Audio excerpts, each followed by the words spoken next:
Wat ga je daar? Het Kiwa-rapport. Dat is... Kwaliteitsonderzoek kunstgras voetbalveld juli 2017. Ik ging er voor eerst vanuit dat er nog een leverancier is die kans zocht om de zaken om te passen. Het kunstgras voetbalveld voldoet onder de gemeten omstandigheden niet aan de gebruikersnorm. Ik weet dat binnen de organisatie de opdracht verzetten is om in ieder geval dat het dan wat in keuringsrapport wordt. Dat de kunstgrasvezels van het voetbalveld gesleten en versleten zijn.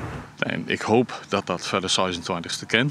En kan dat net, nou ja, dan moeten we van tevoren zien hoe we dat oplossen met elkaar. Geadviseerd wordt om te bepalen of de mogelijkheden er zijn om de doelgebieden, inclusief de penaltystippen, te vervangen.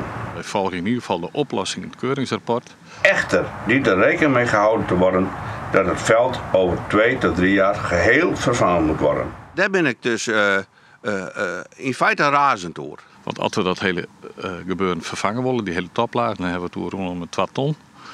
Nou, dat zit net in de sportbegrutting. En ik ken daar net in de kostje. Ik moet dus het geloven dat ze een geld hebben. En ik vind wel dat we verder van kunnen afstenen. We zijn langer hoe het veld wanden. Het veld van ONS is weer langer min. Het veld van Snitsfiets-Zwart is ik net best meer.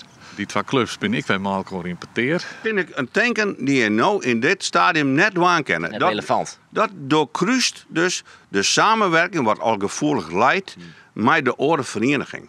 Dus het wie een beetje onhandig zeg maar, om nou hele grote investeringen te doen op een van de beide sportparken. Omdat we nou net zeker weten waar de komende voetballen wordt.